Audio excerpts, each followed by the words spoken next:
नमस्कार।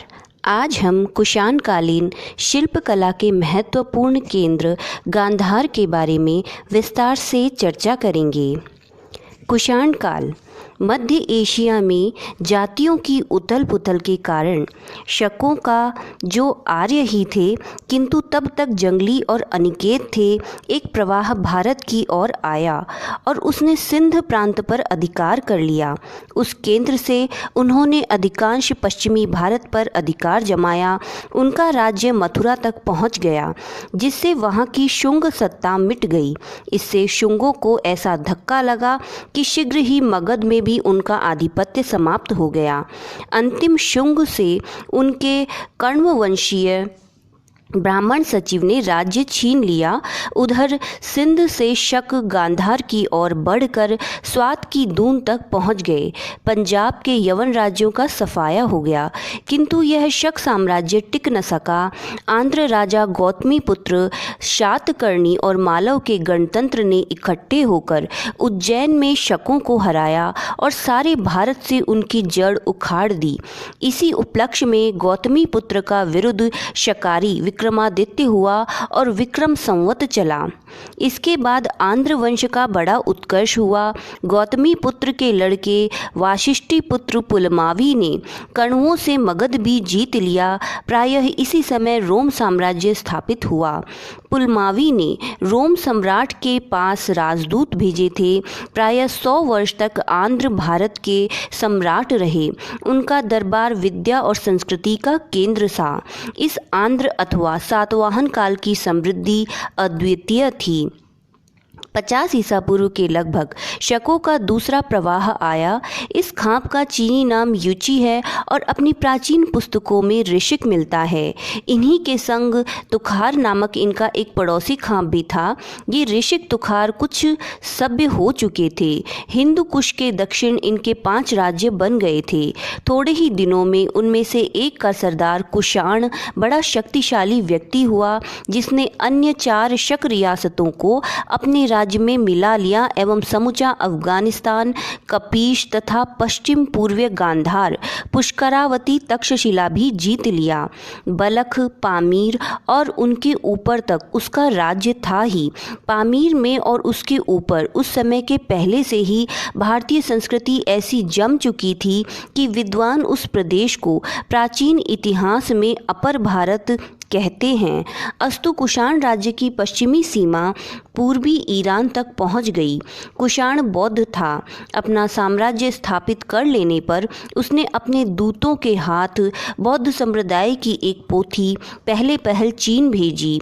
लंबे शासन के बाद 80 बरस की अवस्था में कुषाण का देहांत हुआ। कुषाण का पुत्र वैमगदव था। उसका राज्यकाल प्रायः 30 से 77 ईस्वी है।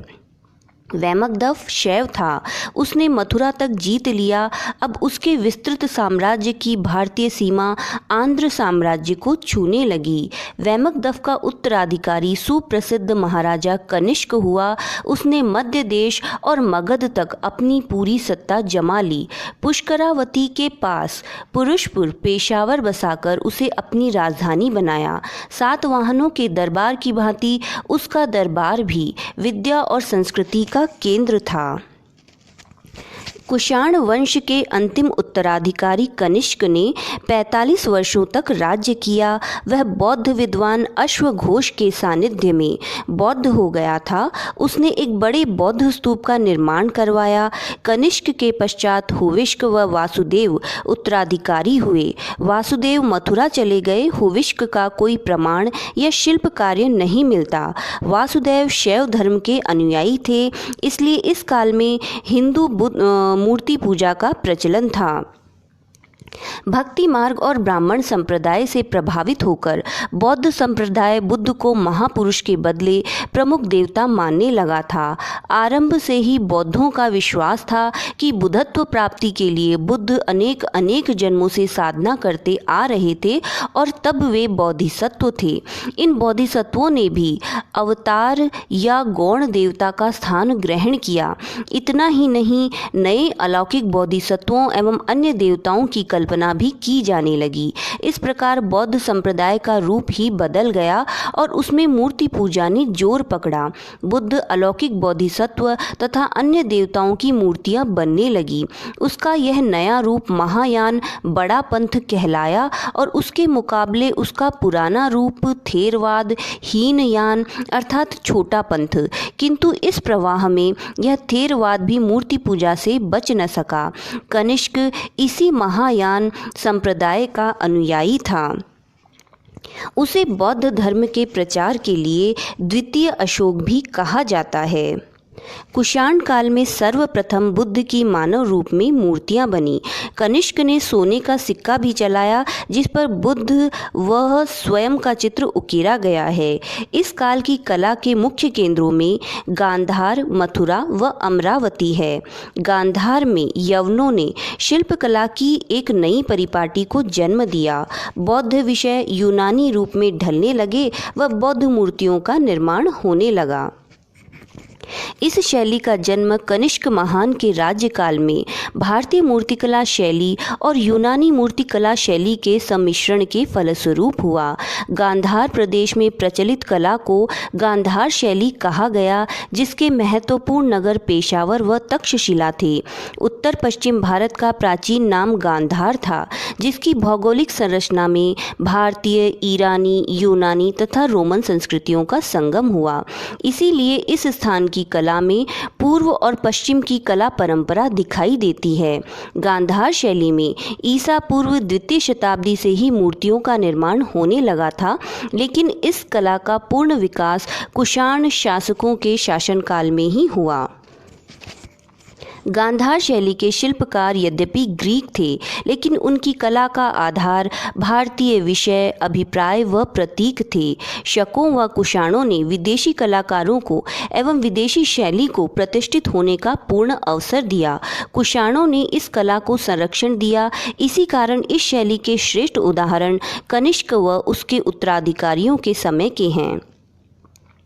इस शैली की मूर्तियां नीले व काले सलेटी पत्थर व कुछ धातु मसाले तथा चूने की बनी हैं। इन पर कोई भी लेख नहीं लिखा है, परंतु इतिहासकारों ने इन मूर्तियों का समय 50 ईसा पूर्व से 200 ईस्वी माना है। इस काल में महायान धर्म की उत्पत्ति हुई। थी। इस प्रकार बौद्ध धर्म निवृत्ति प्रधान हीनयान प्रवृत्ति तथा भक्ति प्रधान रूप में परिणित हो गया। इसी कारण सर्वप्रथम बुद्ध की प्रतिमा का निर्माण हुआ। इस कला शैली के अस्तित्व में आने से पहले जातक कथाओं व बुद्ध के जीवन की घटनाओं को पत्थर पर उकेरा तो जाता था, लेकिन बुद्ध को मानव रूप मूर्ति में न बनाकर उनकी उपस्थिति हाथी, वृषभ, अश्व, बोधि वृक्ष, छत्र, स्तूप, चरण चिन्ह, धर्मचक्र, खाली सिंहासन आदि के द्वारा बताई जाती थी। लेकिन कुषाण युग तक आते आते बुद्ध को मानव मूर्ति शिल्पकारों का प्रिय विषय बन गई व मथुरा शैली के साथ गांधार में भी बुद्ध की मानव मूर्तियों के निर्माण की परंपरा चल पड़ी। विचारकों का मानना है कि गांधार कला में निर्मित बुद्ध मूर्ति यूनानी सूर्य देव अपोलो की प्रतिकृति है। मार्शल के अनुसार एक भी मूर्ति पर तिथि नहीं मिलती है। विदेशी प्रभाव। स्मिथ व सर जॉन मार्शल का मानना है कि गांधार शैली पर यूनानी प्रभाव है और यह भारतीय प्रभाव से पूर्णतः अलिप्त है। आनंद कुमार स्वामी का मानना है इस पर भारतीय मूर्ति शैली की छाप है। शैली यूनानी है लेकिन विषय भारतीय है। रोलैंड के अनुसार बुद्ध मूर्ति का निर्माण रोमन कलाकारों द्वारा किया गया। स्मिथ और जॉन मार्शल बुद्ध प्रतिमा की पहली कृति गांधार में ही बनी ऐसा मानते हैं। आनंद कुमार स्वामी, ईवी हेवल, जायसवाल बुद्ध मूर्ति के प्रथम भारतीय निर्माण का समर्थन करते हैं और गांधार कला में इसके उद्भव का विरोध करते हैं। कुमार स्वामी ने इन्हें आत्मा रहित पुतले कहा है।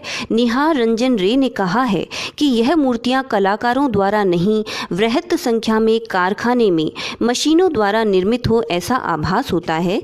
इसके नामकरण के संबंध में भी कुछ मान्यताएं हैं। स्मिथ व पर्सी ब्राउन आदि विद्वानों ने इसे Greco Buddhist, Indo Greco, Indo Roman, Indo Hellenic या इंडो विक्टोरियन आदि कहा है। लेकिन कालांतर में इस शैली के उद्भव, विकास और प्रसार क्षेत्र के आधार पर इसका नाम गांधार कला ही स्वीकारा गया। जलालाबाद, हद्द, बामियान, स्वात घाटी तथा पेशावर व तक्षशिला इसके प्रमुख केंद्र थे। सबसे आश्चर्यजनक बात है कि इस शैली से पूर्व तथा इसके पश्चात इसके विकास के चरण दृष्टिगोचर नहीं होते। इसकी और विद्वानों का ध्यान सन 1870 में डॉक्टर लिटनर ने दिलाया था। शिक्षित जगत को यह विश्वास दिलाने का श्रेय लिटनर को है कि ईसाई संवत की प्रारंभिक शताब्दियों में पश्चिमोत्तर भारत में यूनानी कला का एक महत्वपूर्ण केंद्र था। क्लाइव बेल ने जमालगढ़ी में उत्खनन करवाया। उत्खनन द्वारा जमालगढ़ी, तख्तेवाही, यूसुफजाई, सीकरी आदि स्थलों पर हजारों प्रतिमाएं मिली। ये प्रतिमाएं पेशावर, लाहौर, कोलकाता आदि संग्रहालयों में सुरक्षित है। इस शैली में निर्मित बुद्ध मूर्तियों की निम्न विशेषताएं हैं। यूनानी कला परंपरा के प्रभाव स्वरूप कुछ मूर्तियों की शारीरिक रचना पर विशेष ध्यान दिया गया है। बुद्ध का मुखमंडल अंडाकार बनाया गया है, जैसा कि यूनानी सूर्य देव अपोलो की मूर्तियों में देखने को मिलता है। सिर पर घुंघराले जूड़े में बंधे हुए बाल बनाए गए हैं। वस्त्रों की सलवटों को गहरी लकीरों से उकेरा गया है।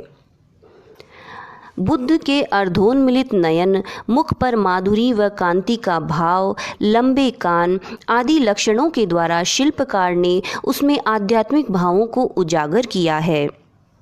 बुद्ध की मूर्ति के हाथ पांव की अंगुलियां भावपूर्ण व लोचपूर्ण बनाई गई है, जिनमें भारतीय कला की छाप स्पष्ट दिखाई देती है।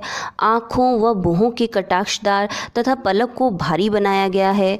इस शैली की बोधिसत्व मूर्तियों में हाथ में कमल लिए हुए अवलोकितेश्वर, प्रज्ञा पारमिता पुस्तक लिए हुए मंजूषा व अमृत घट लिए मैत्रेय को आभूषणों से अलंकृत किया गया है।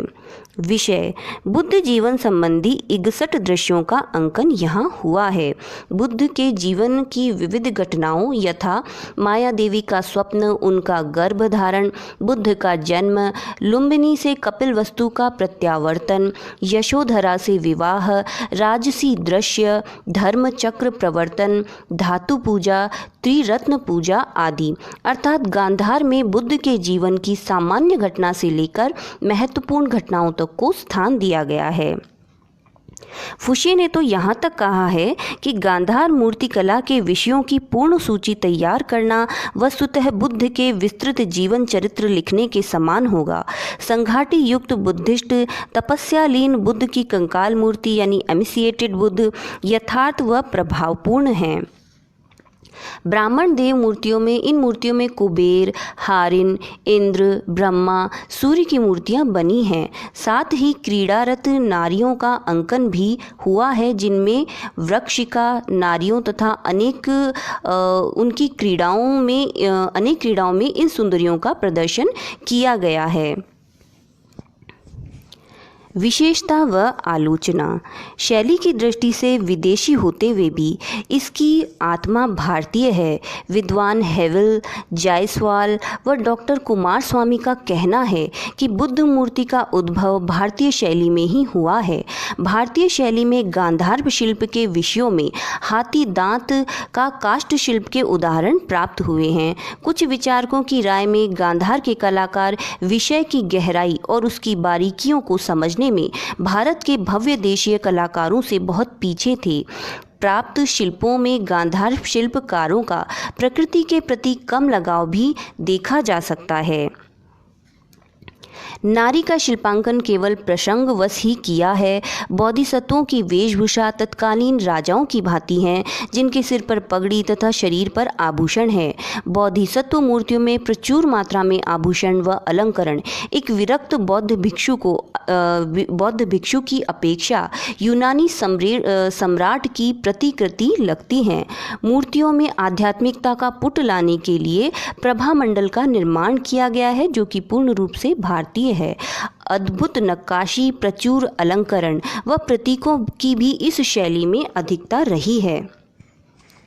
गांधार कला के अंतर्गत बामियान में बुद्ध की आदमकद से भी 20 गुना अधिक ऊंची प्रतिमाओं के निर्माण में बौद्ध मूर्तिकला के इतिहास में विशाल मूर्तियों के निर्माण की नई परंपरा का श्री गणेश किया।